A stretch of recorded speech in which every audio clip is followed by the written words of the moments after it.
I used to love hiking alone.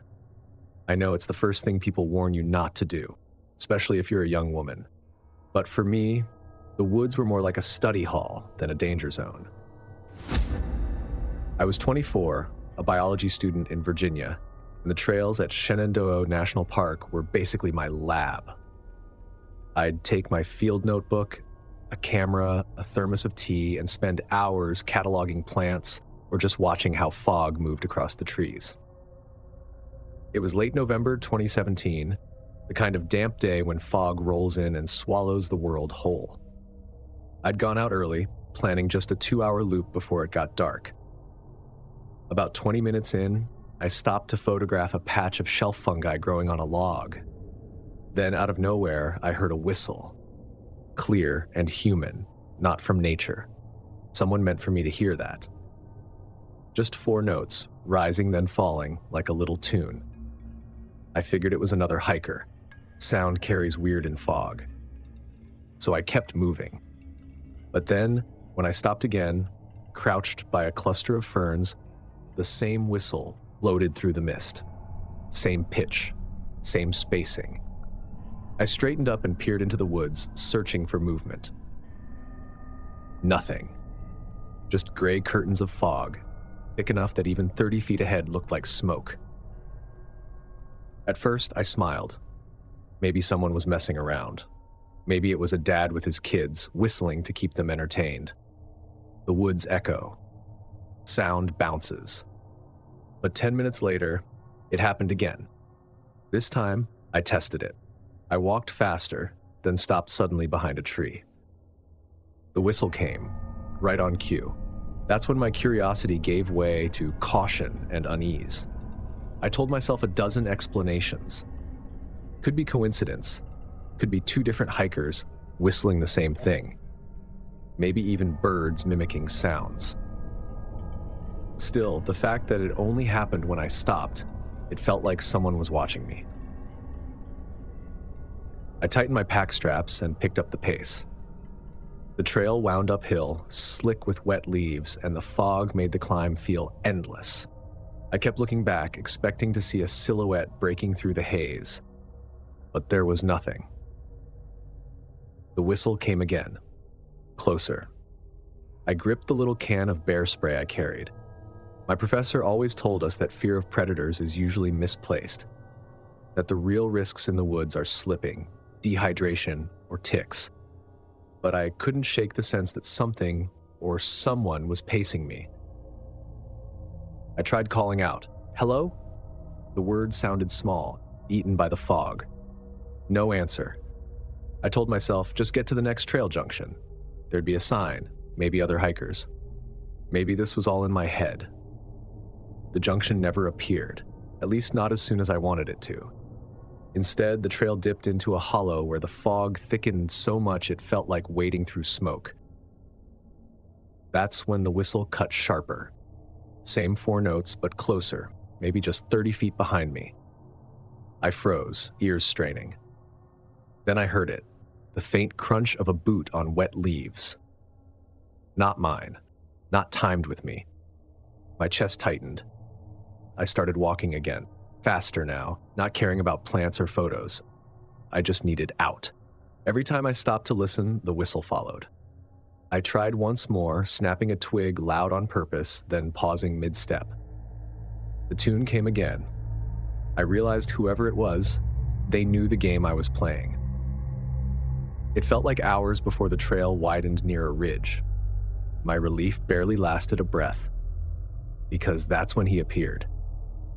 He didn't step onto the trail like another hiker. He lunged. Out of the fog, from a side path, a man in a dirty jacket came toward me, arm outstretched. I screamed.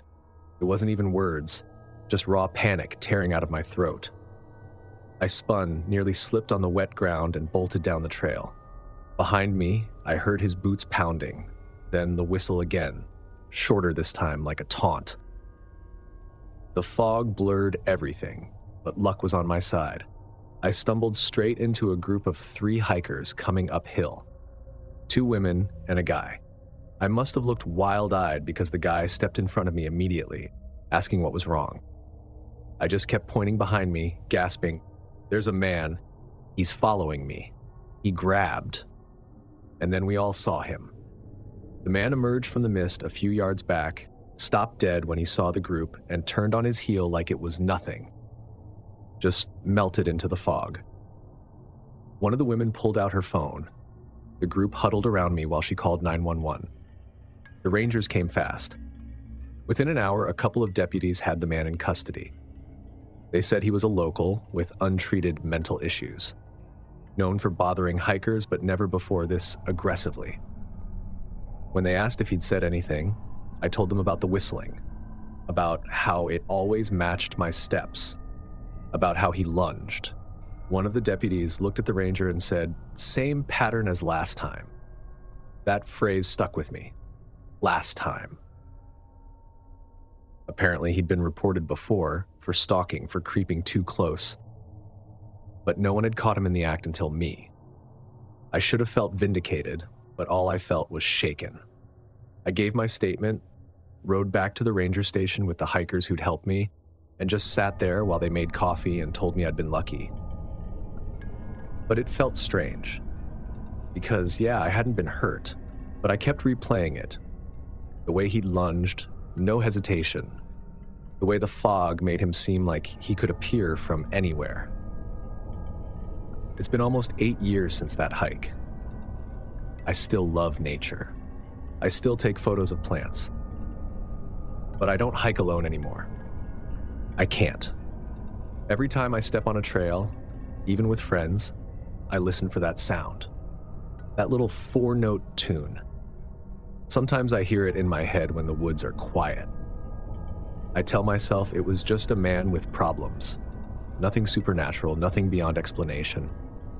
But when you're alone in the fog, miles from safety, and someone matches your every step, you stop caring about explanations. What matters is getting out alive.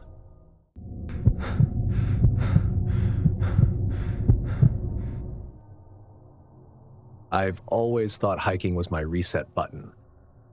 I'm a veterinarian, and my days at the clinic are full of barking, anxious dogs, worried owners, and endless multitasking that makes your brain ache by the time you clock out. By 2019, I'd found a rhythm that worked for me. The red rock trails in the mornings, Rufus trotting at my side, his leash jingling and his tail sweeping back and forth like a metronome. Rufus isn't just a dog. He's a big, goofy mutt with a tan coat and floppy ears, the kind of dog who looks intimidating from a distance, but is all softness up close. He's my shadow, my hiking buddy, my constant. When I was burned out from late-night emergency surgeries or drained after putting down a beloved family pet, he was the one thing that got me out the door again. That's why I never worried much about hiking alone. I had Rufus, I had the trails practically memorized, and I knew how to handle myself in the outdoors. I wasn't careless, but I was comfortable. At least I was, until that morning in late October. It was one of those mornings where the light catches the rocks just right, turning everything a kind of glowing orange. The air was crisp, a little bite of fall in it, and Rufus bounded ahead, stopping every few feet to sniff at mesquite bushes or paw at the red dirt. And I had a travel mug of coffee in my hand. We'd been walking for maybe 20 minutes when I saw him, another hiker coming toward us on the narrow trail. Middle-aged, wiry frame wearing a faded ball cap low on his forehead. Nothing about him screamed danger. He could have been anyone. A tourist, a retiree, a local getting his steps in. But then he slowed as he got closer. His eyes locked on Rufus, and then he said it. "Morning, Rufus." The leash jerked in my hand because Rufus perked up. I stopped dead in the trail. My heart did a stutter step, the way it does when you realize something isn't right, but your brain hasn't caught up yet. I hadn't spoken Rufus's name aloud that morning. I hadn't greeted him, hadn't scolded him, hadn't said it to anyone else. And this man, this stranger, said it like he knew him. I masked my nerves with a forced smile. Sorry, do we know you? The man just kept grinning, his eyes moving between me and Rufus. Oh, I've seen you before. Lots of times.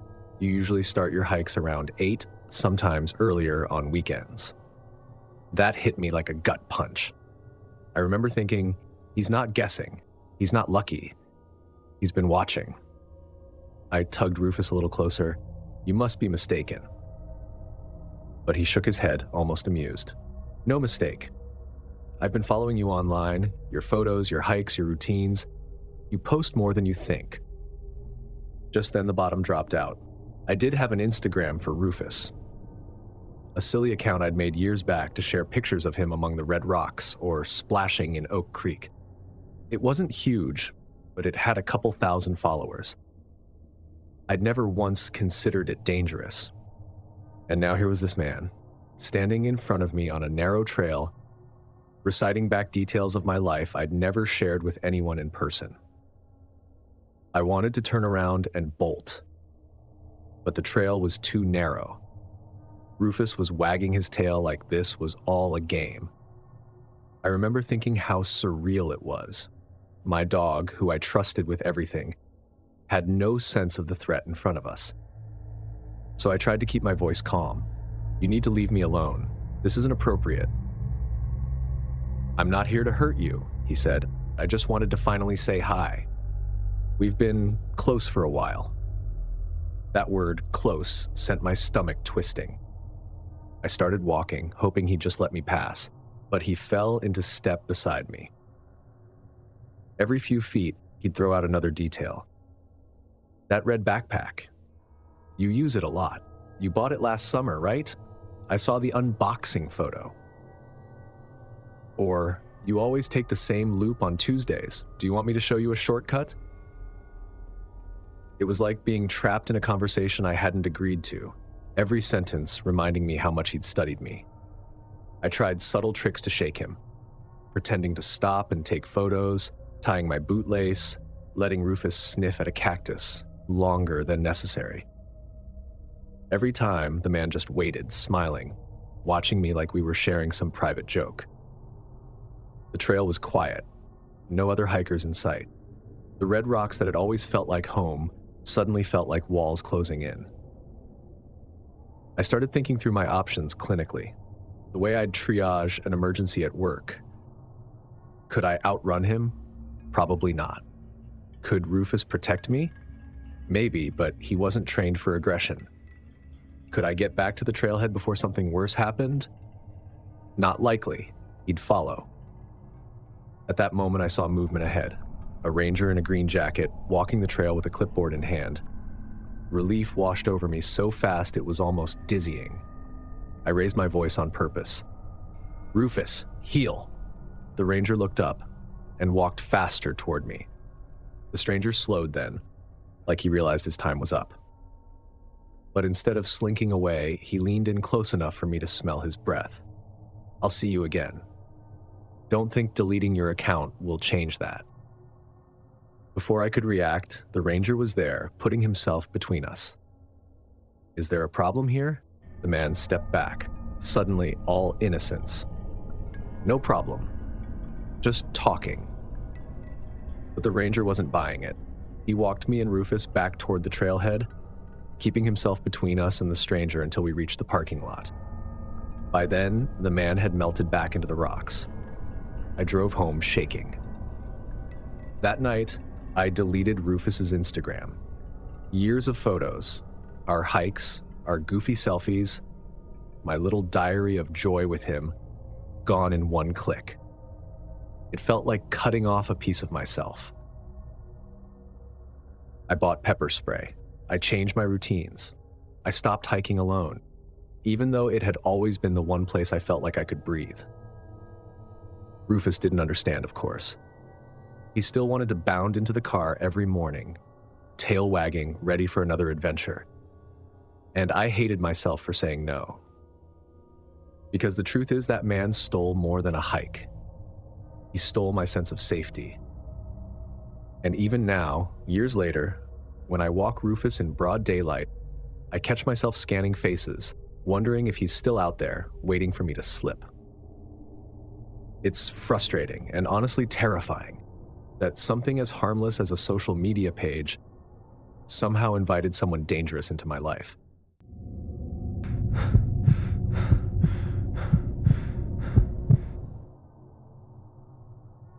I guide for a living. People imagine that means hero shots on ridgelines and hanging out with mountain goats. Mostly it's keeping other people's feet out of trouble. I've guided in Glacier National Park long enough to know when the ground is lying. Maps, posts, cairns, they're all human attempts to make sense of the land. The land itself doesn't lie, but people do. And in the summer of 2018, someone was doing just that. It was a clear August morning. I had 6 clients: an Ohio couple with brand new packs, a college kid testing his trekking poles for the first time, a dad with his teenage daughter, and a photographer who wouldn't stop talking about golden hour. Standard mix. People excited, nervous, out here to prove something. My job, get them out and back in one piece. The route was a modest ridge climb I'd done countless times. I'd memorized every junction, every bench, every switchback that faked you out. My map rode in my jacket pocket, compass clipped to my chest strap. Phone offline, but preloaded with the track. 2 miles in, we hit the first oddity. A Carsonite post at a fork. One I knew should point left. Instead, the arrow sticker had been rotated 90 degrees, pointing right toward a faint spur. The smear of gray paint over old residue suggested someone had tried to disguise it. "We go left," I told the group, tapping my map. The spur looked tempting, but it wasn't ours. They nodded and followed. But 20 minutes later, another post pointed right again. This one looked brand new. Reflective arrow gleaming. The real trail still veered left. I guided us that way, but my gut tightened. The Ohio husband asked why anyone would change markers. I went with the easy answer, probably a dumb prank, but kept the worst one in my pocket. Sometimes people want you off the real trail. As we climbed, the tricks kept showing. A strip of orange flagging on a braid I knew wasn't official.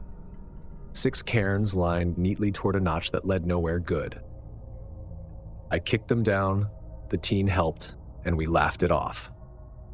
Still, it felt like a setup, like someone had built those with intention. By noon, we reached the ridge, a place where the world fell away into a basin with a lake gleaming like a coin below. The group ate, laughed, snapped photos. On the way down, though, the land pressed back. Descent makes people sloppy, knees ache, feet look for shortcuts. That's when the tampering became dangerous. At a bend, a new arrow sticker told us to veer right, directly onto a rock slab I knew ended in air. The true path dipped left through trees, safe and steady. I photographed the post before steering everyone into the trees. 100 yards later, the trail blurred into dust and mashed grass, leading straight toward a cliff. 20 feet ahead, the world ended in silence. The photographer stepped for a better shot. I blocked him with my hand. "Not there," I said more sharply than I intended. We regrouped, searched carefully, and found the true tread half buried under branches. Someone had brushed it over. Not random, intentionally. The dad muttered, "Someone's messing with us." He wasn't wrong. We followed the corrected line until a smell of damp canvas cut through the alpine air. 10 paces off trail, hidden behind firs, sat a tent. A low-profile 2-person dome, guy lines staked, tarp strung above. No permit tag, no food hang. "Stay here," I told the group. I approached and called out twice. No answer. I touched the fabric, no movement. Unzipped 4 inches, silent. I opened it. Inside, a pad, sleeping bag, food supplies, tools, and worse. A coil of orange flagging, a roll of arrow stickers, spray paint, and a stuff sack full of trail signs. Some carved, some burned with arrows, some blank. Whoever had camped here wasn't just squatting. They were rewriting the park. I took photos, zipped it shut, and told the group we were moving. I didn't mention the stash until later, after they were safe at the trailhead. A ranger met us 20 minutes later. I walked him back up and showed him everything. He didn't call it malice, but he didn't need to. Law enforcement came. They packed the tent out. A day later, another ranger told me similar markers had been found 2 drainages over. No suspect, no camper. Just the same pattern. Invitations leading where no sane hiker would go. I still guided that route. The wrong arrows disappeared. Cairns toppled for good. Sometimes I stepped off trail just to check if someone had brushed over the real way. Once, the next spring, I glimpsed a figure shadowing my group from the trees. Always just far enough to be another hiker. When I stopped, they stopped. When I watched, they ducked behind a fir. I didn't confront them. I just kept my clients moving, delivered them whole, and told a ranger later. People ask me if I think the person wanted to kill hikers. I don't answer yes or no. What I know is this: someone moved arrows, hid trail signs, brushed over safe routes, and pointed strangers toward cliffs. That's not a prank. And I'll never forget standing at that false line, wind pushing at the edge, 6 people behind me, trusting I knew what was true.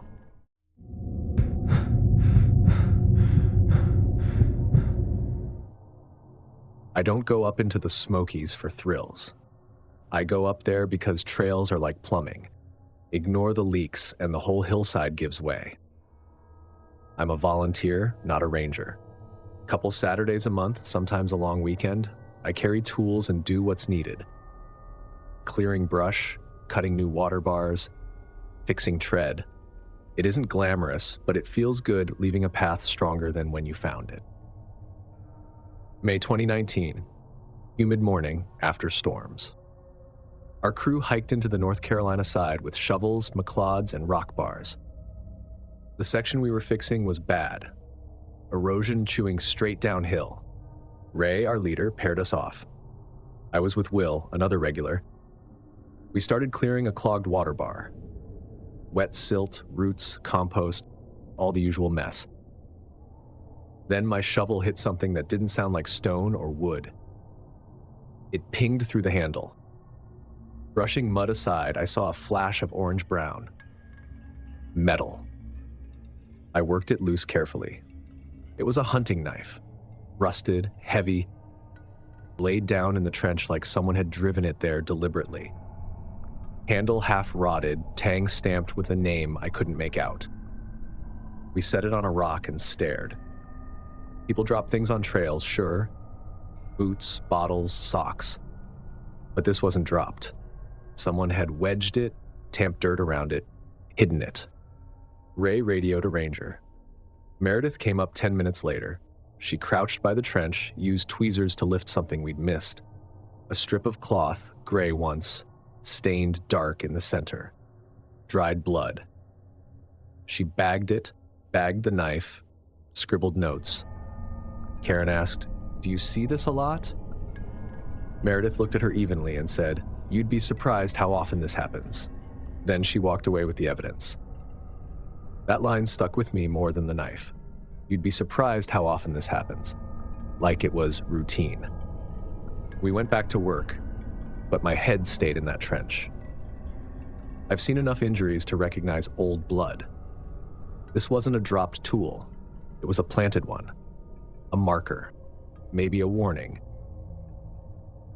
At lunch, the new kid asked, "Was that a crime scene?" Ray brushed him off. "Not our job. We called it in." But even Will, who usually doesn't let anything rattle him, said, "Guess it happens more than we think." The next weekend, I asked a young ranger about it. He shrugged. "We find things. We bag them. We move on." Like that was supposed to comfort me. It didn't. I went back alone later. The trench was just dirt again, water flowing where it should, no sign anything had been buried there at all. That was worse. Trails remember everything: boot prints, erosion, storms. But this, gone like it had never happened. After that, I started working slower, feeling with my boot before I dug, carrying a strip of surveyor's tape in my pocket, just in case. Eli, the new volunteer, thought I was being overly cautious until he found an old corroded battery in a trench and flagged me over. He understood then. A month later, we found a child's glitter backpack under a stump. Inside, fossilized applesauce pouch, broken strap, name scribbled in marker, Jules. Meredith came for that one too. This time she recognized me. I asked if she'd meant what she said before about it happening often. She looked tired. It does. Most of it's nothing. Some of it isn't. We do what we can. That honesty shook me even more, because it meant she wasn't exaggerating. It really does happen, often. Now, every time I drive up for trail work, I think about it. We swing tools, clear drainage, haul brush, but under the dirt, how many stories lie hidden where water flows, where hikers step? How many objects tamped down, left to rot, never spoken of? I've worked trauma calls, seen the aftermath of accidents, but nothing unsettles me like the thought that the Smokies hold quiet evidence everywhere, and we just walk over it. You'd be surprised how often this happens.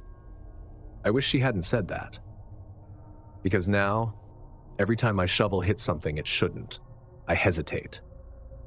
And I listen for the echo of that ping, wondering if I'm about to dig up another story someone buried deep, hoping no one would ever find.